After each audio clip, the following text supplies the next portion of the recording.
ser solamente la clase de hoy día, ya, o sea que es la segunda clase. La primera clase ya no la hago porque ya no se ha podido, solamente a partir de la segunda.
Tenemos entonces solamente patología del endocardio y patología del miocardio. La clase pasada hice cardiopatía isquémica, cardiopatía congénita, que eso queda para la grabación y acá están las diapositivas.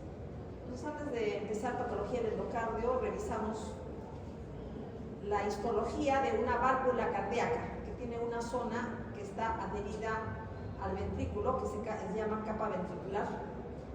Contiene fibras elásticas, una capa de tejido conectivo laxo, que es la capa esponjosa, y una capa fibrosa con tejido conectivo denso, y la superficie tiene endotelio. Dentro de lo que es la patología valvular tenemos las estenosis y las insuficiencias. En cuanto a estenosis adquirida, generalmente fiebre reumática, la clave del proceso patológico es la presencia de inflamación crónica y fibrosis. También las válvulas pueden calcificarse y las válvulas congénitamente anormales están propensas a la calcificación. Tal es el caso de la válvula aórtica bicúspide. Causa más frecuente de estenosis mitral, cardiopatía reumática, y causa más frecuente de estenosis aórtica, calcificación de válvulas anatómicamente normales. Entonces, la calcificación es consecuencia del envejecimiento. Sería una calcificación de tipo senil. En el caso de la insuficiencia, cuando hay dilatación del ventrículo, se dilata el anillo valvular, el anillo mitral, el anillo tricuspideo. Y también los músculos papilares y las cuerdas tendíneas son arrastradas hacia abajo y hacia afuera por la dilatación ventricular. Eso hace que se produzca insuficiencia. Las valvas no se pueden cerrar bien. Entonces, una de las causas es dilatación ventricular. Ruptura del músculo papilar durante infarto. Se produce una insuficiencia valvular aguda mitral.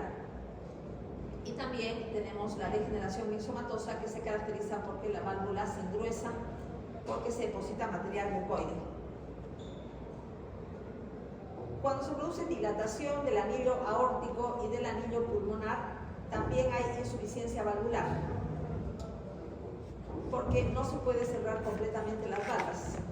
Dilatación de la raíz aórtica por hipertensión o envejecimiento, y dilatación de la raíz pulmonar por hipertensión.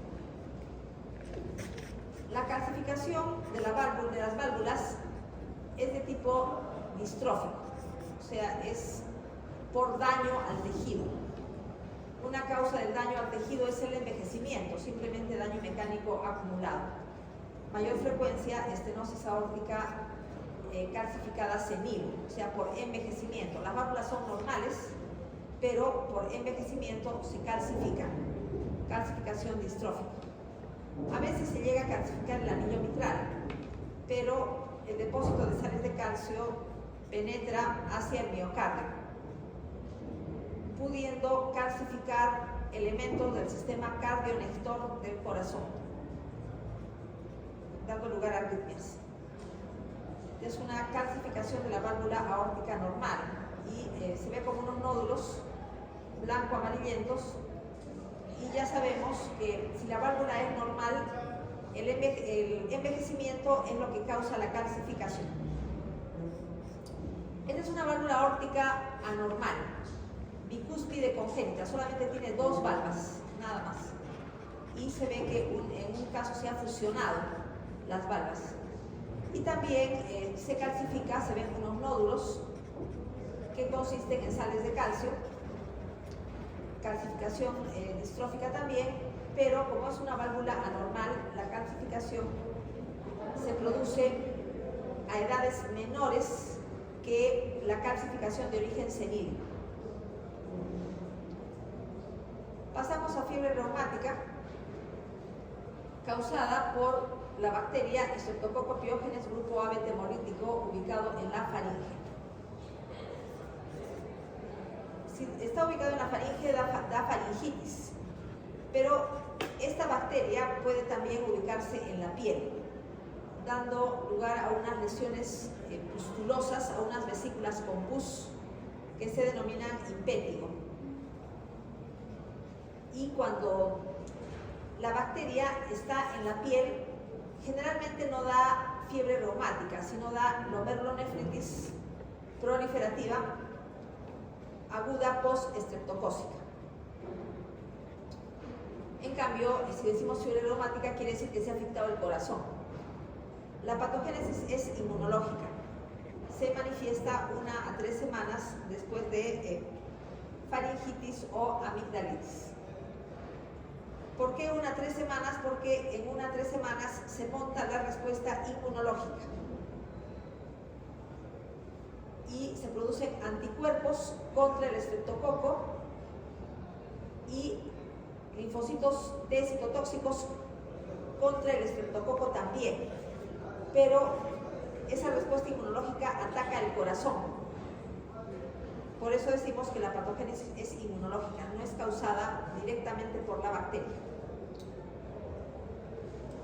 Cuando aparece la enfermedad, generalmente ya no quedan estreptococos patógenos en la garganta, porque ya la faringitis se curó y recién aparece el compromiso del corazón. La enfermedad se llama metaestreptocócica.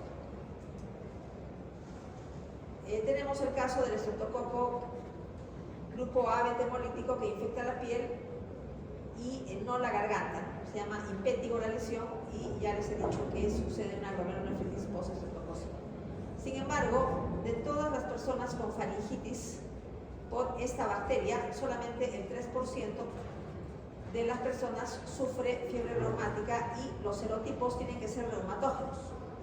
No todos los serotipos del estreptococo de este tipo son reumatógenos, solo algunos. Entonces, la respuesta inmunológica consiste en la producción de anticuerpos contra el estreptococo, por ejemplo, contra la proteína M de la cápsula, y activación de linfocitos T que reconocen antígenos estreptocócicos. También tenemos que si bien estos anticuerpos y estos linfocitos son contra el estreptococo, ¿por qué atacan el corazón? ¿Por qué se produce una inflamación del corazón? Porque algunos antígenos del corazón se parecen a los antígenos de la bacteria. Entonces hay una reacción cruzada. Los anticuerpos contra el estreptococo atacan el corazón. Linfocitos T anti-estreptococo atacan el corazón. Los antígenos se parecen. ¿no? Es una reacción cruzada. Tenemos acá entonces que se forman linfocitos T citotóxicos contra el estreptococo y anticuerpos contra el estreptococo, pero reconocen algunos antígenos, por ejemplo, del sarcolema de la fibra muscular estriada cardíaca. Entonces los atacan, porque en el sarcolema algunos antígenos se parecen a los antígenos del estreptococo. Nuevamente reacción cruzada, como estoy indicando, y también algunos glucolípidos de las válvulas cardíacas se parecen a antígenos del estreptococo. Pues también hay una reacción cruzada con glucolípidos de las válvulas cardíacas. Se produce un ataque a todo el corazón. ¿Qué pasa con los anticuerpos? Fijan complemento y desencadenan inflamación. Y los linfocitos T citotóxicos producen muerte de los miocardiocitos, la célula muscular estriada cardíaca, y también esto produce inflamación. Tenemos entonces un proceso inflamatorio de todo el corazón, se llama pancarditis. Pan significa todo, o sea, todo el corazón se afecta. Endocardio, miocardio y pericardio. Endocarditis, miocarditis y pericarditis. Los tres se inflaman. Sin embargo, lo único que da secuelas es la afectación del endocardio a nivel de las válvulas del corazón. A la larga es lo único que da secuelas, porque la pericarditis se cura, la miocarditis se cura, pero la endocarditis a nivel de las válvulas del corazón se cura también, pero con fibrosis. Y la fibrosis desencadena deformación de la válvula, sucediendo estenosis o insuficiencia. En el miocardio podemos ver una especie de granulomas especiales que se llaman nódulos de Aschoff. Son parecidos a los granulomas. Se observa degeneración de fibras colágenas, depósito de fibrina rodeada por histocitos, linfocitos, células gigantes y fibroblastos. Nos vemos acá que parece un granuloma, pero un granuloma un poco raro. Hay células multinucleadas que son macrófagos activados. Los macrófagos activados pueden tener núcleo prominente y se llaman células de Anichkov, pero en realidad son macrófagos, simplemente macrófagos activados, formando un granuloma un poco especial. En cuanto a la afectación del endocardio, hay valvulitis, erosión superficial con depósito de fibrina en la superficie. Cuando se deposita fibrina en una válvula cardíaca, decimos que se trata de una vegetación. Fibrina sobre una válvula cardíaca, vegetación. Pero la valvulitis cura con fibrosis. Entonces hay secuelas por la fibrosis, engrosamiento de valvas, adherencias de las comisuras. Vamos a ver acá. Por ejemplo, si esta es la válvula mitral, en los bordes se fusionan las valvas. Esto da lugar a estenosis. Y también los bordes de cierre se pueden fibrosar y deformar. Entonces la válvula ya no cierra bien. Cuando ya no cierra bien, hablamos de insuficiencia. Tenemos también engrosamiento y fusión de cuerdas tendinosas. Si esta es la válvula mitral, tenemos acá las cuerdas tendinosas y los músculos papilares. La inflamación de la válvula se extiende a la cuerda tendinosa, produciéndose fibrosis de la cuerda tendinosa, alargamiento o acortamiento. Eso es independiente de la inflamación de las glándulas. Se deposita fibrina en el borde de cierre de las glándulas, formándose estos trombos de fibrina que se denominan vegetaciones.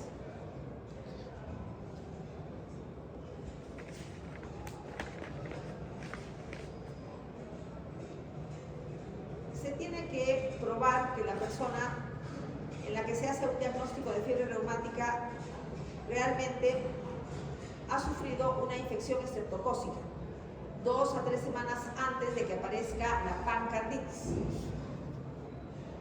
La documentación de la infección se realiza mediante la detección de anticuerpos contra estreptococo grupo A beta hemolítico. Estos anticuerpos son la antiestreptolicina O, anti-DNasa B y anti-hialuronidasa. Eso se puede detectar en la sangre del paciente para confirmar que ha tenido 2 o 3 semanas antes de la carditis una infección por la bacteria que ya estoy mencionando. Pasamos al tema de endocarditis infecciosa. Significa que se parte de una lesión del endocardio con daño endotelial, por ejemplo, necrosis de las células endoteliales. Cuando eso sucede, se forma un trombo fibrino plaquetario sobre la lesión, por ejemplo, sobre las válvulas del corazón. Pero ese trombo fibrino plaquetario tiene que ser colonizado por bacterias, pero para eso tiene que haber bacteriemia. Si no, las bacterias no se colocarían en el trombo. ¿Cómo se puede realizar un daño endotelial? Mediante cardiopatías previas, catéteres intravasculares, cirugía valvular, complejos inmunes circulantes depositados. Ya sabemos que los complejos inmunes circulantes, cuando se depositan en los tejidos, fijan complemento, produciendo una inflamación local. Factores predisponentes para endocarditis infecciosa: esclerosis de las válvulas, calcificaciones de las válvulas, prolapso de la válvula mitral, cardiopatía reumática, cardiopatía congénita. Los usuarios de drogas intravenosas se inyectan a las venas, generalmente, y no tienen la higiene adecuada. No están usando una aguja nueva cada vez que se inyectan, sino la misma aguja la usan varias veces. Entonces usan agujas contaminadas o se prestan la aguja de otra persona que también consume drogas. Se infectan además con bacterias de otra persona, aparte de las propias. Entonces, ¿qué es lo que pasa cuando las personas se inyectan una droga a la vena con una aguja sucia, una aguja que no está estéril? Entonces, las bacterias de la piel pasan a la sangre, produciendo bacteriemia. Y esas bacterias van a colonizar las válvulas de las cavidades derechas, válvula tricúspide, válvula pulmonar, aún con válvulas normales. Aunque sean normales, estos microorganismos de la piel que llegan a la sangre pueden colonizar incluso válvulas normales, endocardio normal. Después de que las bacterias han colonizado el trombo fibrino plaquetario, hablamos de vegetaciones infectadas. Ahora, ¿cómo sucede la bacteriemia? A partir de algún foco infeccioso, por ejemplo, infección urinaria, pasan bacterias a la sangre. Procedimientos odontológicos nos curan, por ejemplo, una caries, pero la caries tiene bacterias. Entonces, estas bacterias pueden pasar a la sangre, dando lugar a bacteriemia. Y si hay trombos fibrino plaquetarios, entonces van a colonizar dicho trombo para dar lugar a vegetaciones infectadas. También tenemos procedimientos médicos invasivos con traumatismo de mucosas, por ejemplo, una cistoscopía. Puede complicarse con bacteriemia.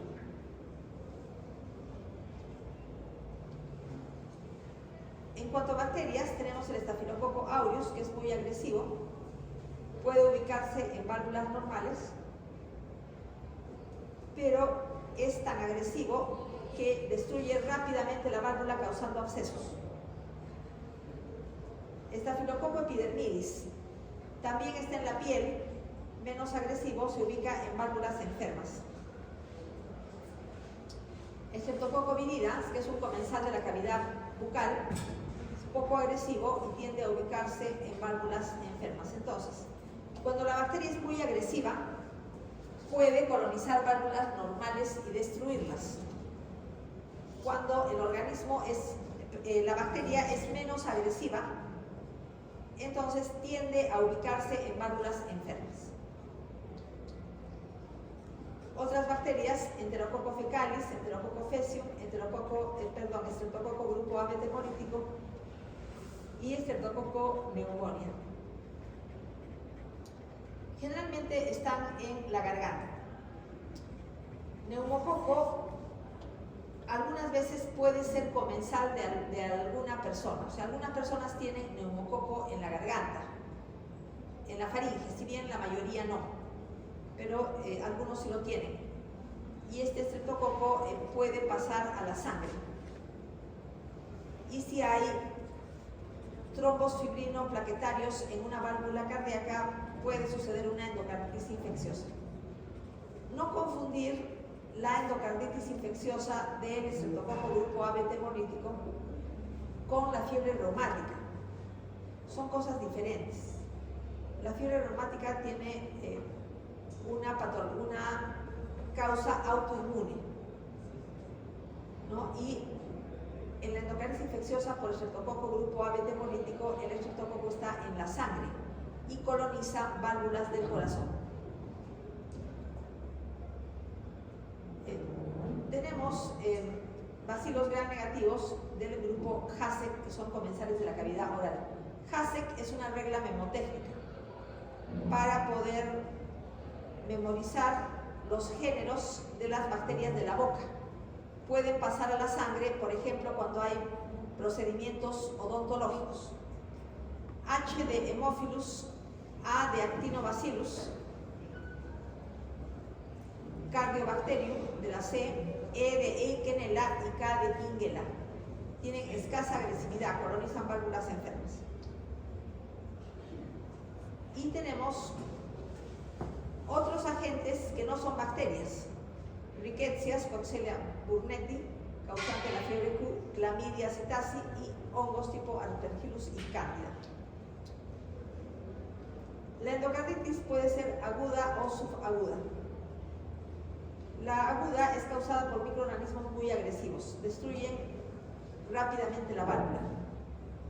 Cuando son menos agresivos, sucede endocarditis bacteriana subaguda con un cuadro clínico menos aparatoso y menor destrucción valvular. Embolismo séptico. Si tenemos vegetaciones,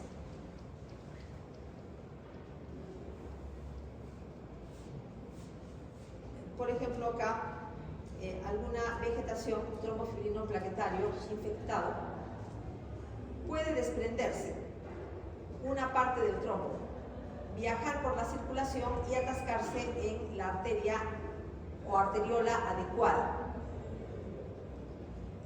Como lleva bacterias, decimos que es un embolismo séptico. Y una vez atascado el émbolo séptico en algún vaso, puede producir un absceso a nivel local o la dilatación de la pared de esa arteriola que contiene trombos infectados por bacterias. Estas dilataciones se denominan aneurismas micóticos.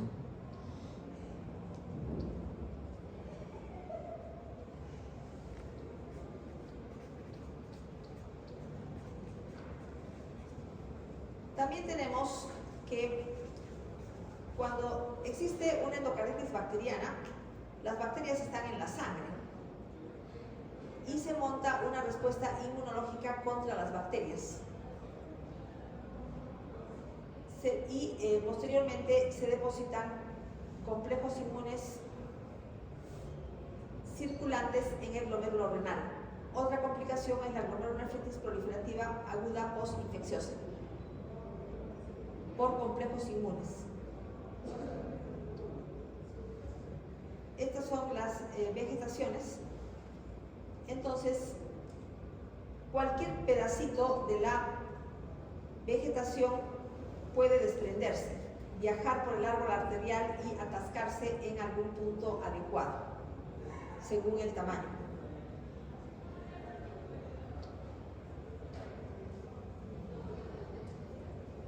En la valvulopatía reumática vemos en el borde de cierre de las válvulas los acúmulos de fibrina y acá tenemos una endocarditis infecciosa más destructiva. La endocarditis infecciosa es mucho más destructiva de la válvula. También puede destruir cuerdas tendinosas y músculos papilares. Tenemos la endocarditis trombótica no bacteriana, que es por estados de hipercoagulabilidad. Se forman trombos fibrino-plaquetarios en la superficie de la aurícula, en el caso de la válvula mitral, la superficie de la aurícula. Pero estas vegetaciones, que al comienzo son estériles, o sea, no tienen bacterias, si hubiera bacteriemia, se podrían pegar las bacterias a estas vegetaciones. Tenemos también la endocarditis de Whitman-Sachs, que es una endocarditis que afecta a personas con lupus eritematoso. Los trombos de fibrina y plaquetas son de varios tamaños y también puede haber una colonización de bacterias. Como parte del embolismo, hemos dicho que se desprenden fragmentos de fibrina y plaquetas con bacterias y pueden atascarse en arteriolas o en arterias pequeñas, y se describe que se atascan en arteriolas de lecho unguial o arterias pequeñas de lecho unguial, produciéndose unas hemorragias alargadas que se dice que son hemorragias en astilla, pero es consecuencia del tromboembolismo séptico. Dejamos todo lo que es patología del endocardio y pasamos a la patología del miocardio. Implica insuficiencia cardíaca debido a anomalías intrínsecas del músculo cardíaco, y se tiene que descartar otras causas de insuficiencia funcional del miocardio, por ejemplo, cardiopatía isquémica. Si la mala contracción del ventrículo izquierdo es consecuencia de cardiopatía isquémica, entonces ya no sería una miocardiopatía primaria, porque tiene una causa. En la miocardiopatía primaria no hay causa definida. Se puede confirmar el diagnóstico mediante biopsia endomiocárdica septal, mediante un aparato que se llama bióptimo.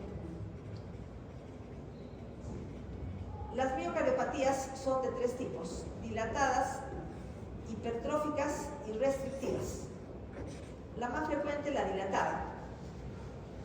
Hay una disfunción sistólica, significa que la persona no tiene una sístole normal. Hay una depresión intensa de la contractilidad del ventrículo. La fracción de eyección es menor al 40%, normal 45 al 65%. Eso significa que baja el gasto cardíaco. Como hay dilatación de las cuatro cavidades, existe además estasis de sangre en las cavidades grandes, lo que conlleva a un riesgo de trombosis mural que después se puede sufrir embolia. En cuanto a efectos en las válvulas auriculoventriculares, como la miocardiopatía dilatada, se dilatan las cuatro cámaras, entonces hay una insuficiencia valvular auriculoventricular.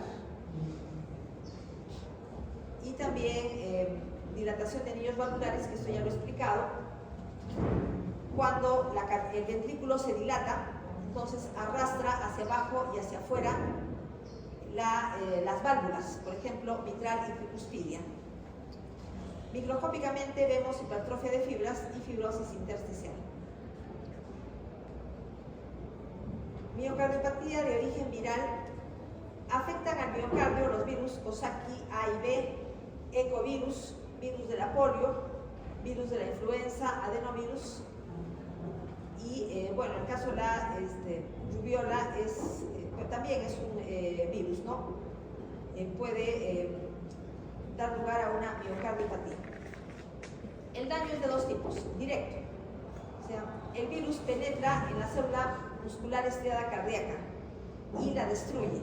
O sea, sería un daño directo. O de tipo inmunológico, porque hay una reacción cruzada de anticuerpos con antígenos de miocardiocitos. En el caso de tóxicos, el alcohol, tóxico directo sobre membranas celulares, o sea, hay necrosis de fibras musculares y fibrosis posterior. Además, el alcohol deprime la contractilidad miocárdica por su efecto tóxico sobre mitocondrias y sobre captación de calcio del citosol.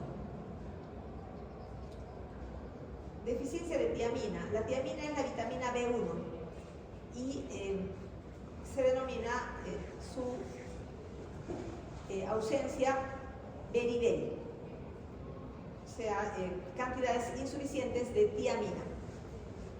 El beriberi se llama húmedo porque se caracteriza por insuficiencia cardíaca con gasto alto debido a vasodilatación periférica. En el embarazo y puerperio también tenemos miocardiopatía dilatada. Pueden conjugar deficiencias nutricionales y sobrecarga circulatoria, por ejemplo, en mujeres con preeclampsia. Y también sobrecarga de volumen. Dentro de la patogénesis se encuentra la producción de moléculas antiangiogénicas. Para explicar la miocardiopatía dilatada de embarazo y puerperio, tenemos predominio de moléculas antiangiogénicas. Por ejemplo, tenemos los productos de degradación de la prolactina y tratamiento con tirosina, o mejor dicho, no tratamiento, sino se producen moléculas con actividad tirosina quinasa, tales como la SFLT, que también tienen una actividad antiangiogénica. La bromocriptina da una buena respuesta a la miocardiopatía dilatada del embarazo y puerperio. ¿Por qué? Porque la bromocriptina inhibe la producción de prolactina. Entonces, baja el nivel de prolactina en sangre como respuesta a la bromocriptina. Vemos acá los dos tipos de miocardiopatía dilatada y tenemos también la hipertrófica y por último la restrictiva. Vemos acá las proteínas que están en rojo. Cuando se heredan mutadas por la línea germinal, van a dar lugar a miocardiopatía dilatada. Las proteínas que están en azul, por ejemplo, la proteína C de unión a la miosina o las cadenas ligeras de miosina, cuando se heredan mutadas por la línea germinal, dan lugar a una miocardiopatía hipertrófica. Igualmente pueden ser causantes de miocardiopatía las proteínas mitocondriales que se heredan alteradas. Dentro de las proteínas que sirven para unir al citoesqueleto con la membrana celular y con el tejido conjuntivo de fuera de la célula,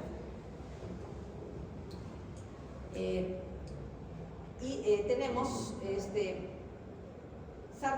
delta-sarcoglicano, distrofina, etc. Y hay una proteína muy particular que es la proteína titina. La proteína titina es bien larga, va desde una línea Z a la otra línea Z. Es muy larga y evita el estiramiento exagerado de la sarcómera. Es la sustancia, la proteína tipo titina. Cuando se hereda mutada por la línea germinal, da lugar a una miocardiopatía dilatada. Sin embargo, los casos de miocardiopatía hipertrófica más bien afectan a las proteínas de la misma sarcómera. Por ejemplo, proteína C de unión a la miosina y cadena ligera de miosina. Sin embargo, tenemos algunas proteínas en verde.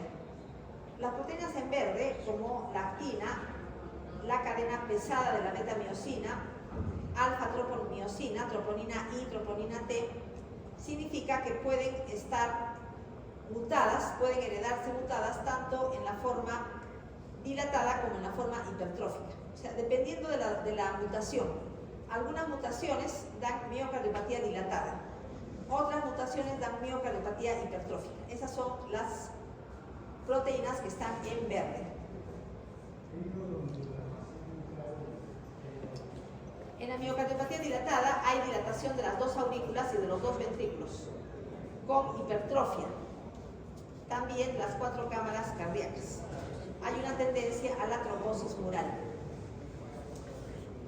que después puede embolizar. Microscópicamente se ve la hipertrofia, las fibras en corte transversal mucho más grandes y fibrosis intersticial, que se manifiesta gracias a la coloración diclómica de Maso. En cuanto a la miocardiopatía dilatada, más o menos el 50% tiene causas genéticas y el 50% tiene causas adquiridas. Pero la miocardiopatía hipertrófica, el 100% tiene causas genéticas. ¿Cuál es la patogénesis? En la dilatada, defecto en la generación de fuerza, en la transmisión de fuerza y o señalización de los miocitos. En cambio, en la miocardiopatía hipertrófica, el defecto suele estar en la transferencia de energía de la mitocondria a la sarcómera o mala función de la sarcómera misma. O sea, básicamente un efecto de la sarcómera que causa cardiomiopatía hipertrófica.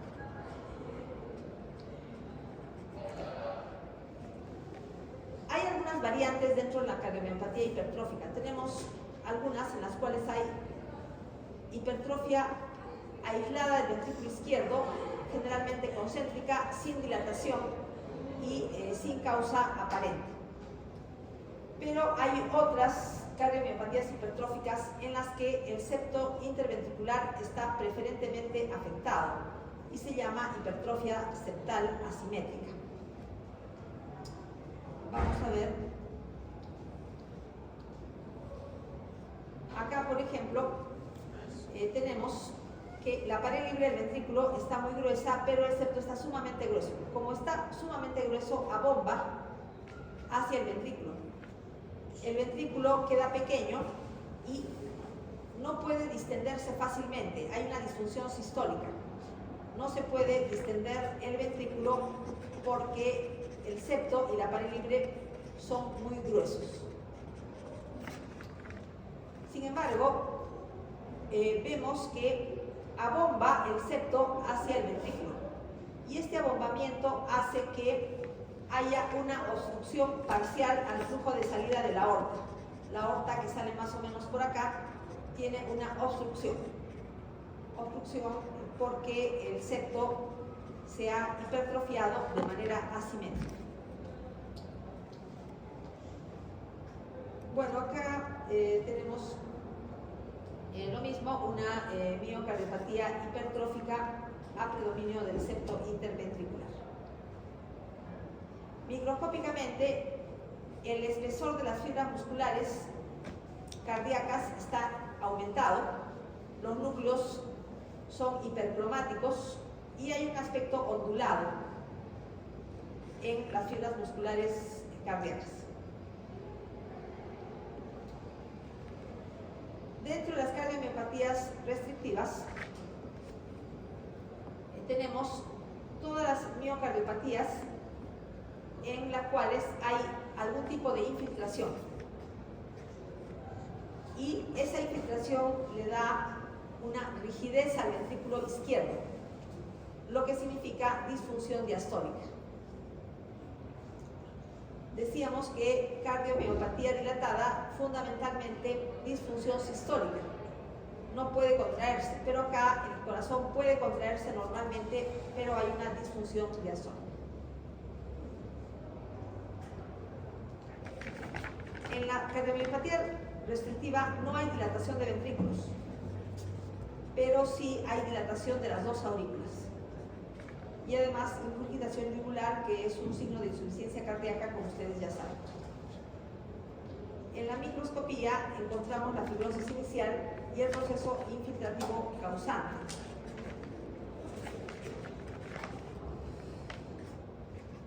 Los procesos infiltrativos que causan miocardiopatía restrictiva: fibrosis por radiación, sarcoidosis, amiloidosis, metástasis, depósito de sustancias por errores congénitos del metabolismo, tales como la glucogenosis, glucopolisacaridosis.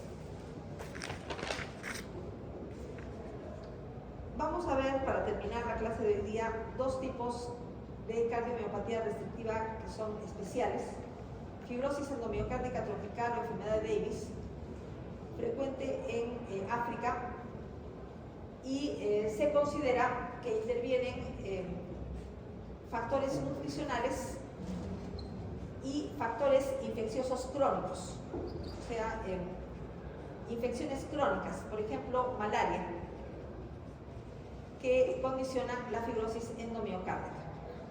Fibrosis endomiocárdica de Leffler. En este caso,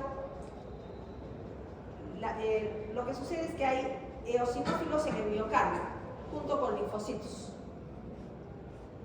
Entonces se acompaña de eosinofilia en sangre o leucemia eosinófila. En estos casos hay infiltrados con eosinófilos en el miocardio. Y existe una proteína tóxica de los granulos de los eosinófilos, que es la proteína básica mayor, que da lugar a necrosis de las fibras musculares estriadas cardíacas. Y eso termina, cura con fibrosis. Por eso es una cardiomiopatía restrictiva. Ya nos vamos a quedar acá. Todo lo que es pericardio lo vamos a dejar porque ya no hay tiempo. Entonces prácticamente hemos hecho solamente endocardio y miocardio. No hemos hecho cardiopatía isquémica ni cardiopatía congénita porque fue la clase de lunes, que yo no vine. No vine porque fui miembro de mesa en las elecciones, entonces me atrasé mucho en cosas personales y no pude dar la clase. Pero el examen de esta fase, que va a ser no va a ser este sábado, sino va a ser el día 2 de mayo, el sábado 2 de mayo a las 7 de la mañana. Y el sábado 2 de mayo a las 9 de la noche ustedes tienen un paso virtual también sobre patología pulmonar y patología cardiovascular, ¿no? Sobre 2 puntos, básicamente para que ustedes puedan subir, porque los 2 puntos se les añaden, es una forma de ayudarlos, ¿no? Nada más en lo que se refiere a la clase de hoy día.